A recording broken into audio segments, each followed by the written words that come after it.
My name is Melody. I've been working at Harvestworks for almost 4 years now. I first started off working there as part of the Max MSP certification program. So people would study 20-hour lessons or private lessons with me. My work personally as an artist outside from education is pretty varied. I do a lot with creative technologies. I've been formally trained in like music composition and percussion. So my undergrad was in percussion performance. I have a master's in music composition. I also have a master's in science in integrated digital media. I like Max because it's a robust and growing environment. There's always something to learn. There's so many objects. I'm always surprised at how specific an object can be for a use case. There's probably an object already created for whatever you want to do in Max. I'm going to share a few of my pieces made with Max. Blue is a interactive installation. Is something that I made in like around 2016. The way it worked is that it uses a webcam to look into the room. Here is like a patch representing like what technically was happening in the installation. I took what I knew about analog cameras in general and did some things to play with that. So if there's a change between the past and the future, you'll be able to see that movement register. I'm registering the difference of changes between the 4 different columns. So I'm waving my left hand and we can see this change happening. Max is then sending like a simple toggle on and off saying, hey, something is moving in this column. As there is a change in the column, it's gonna play a sample.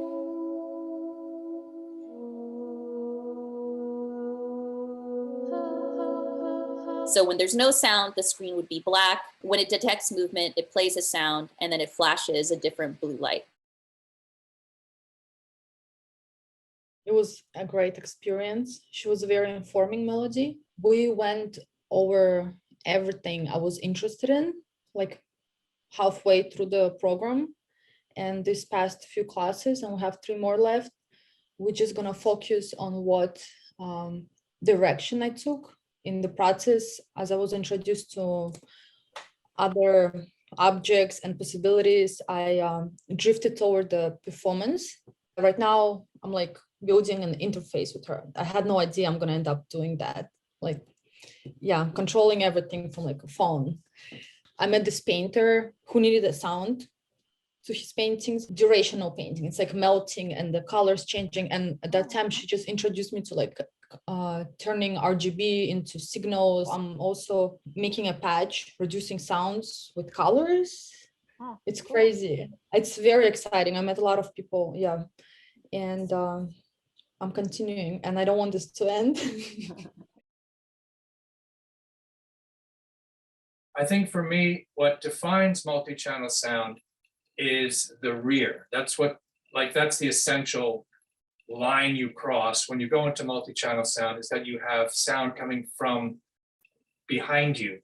And what that does is it opens up an emotional space that's very different from most listening. The other thing that really attracts me is the potential to incorporate it into the structural or formal aspect of composition, music composition. So, we've got pitch, we've got rhythm, more and more we have timbre as structural elements of music composition, and now we have space.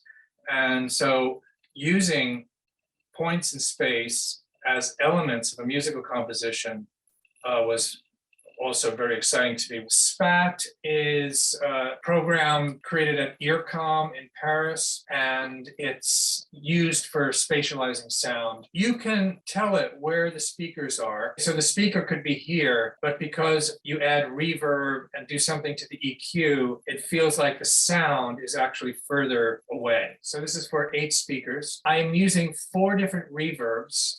I want us to listen actively to the reverb. I want us to hear all the things that's happening in the space. So I'm changing them up just as I would the notes of a piece. The note, you don't play the same note through the whole piece.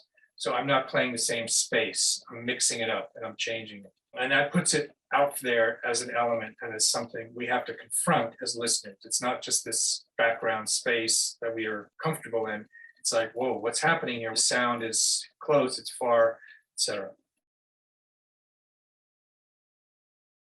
what's coming up for me is that I think commercial applications of immersion almost like seek to lose the body of the viewer or participant.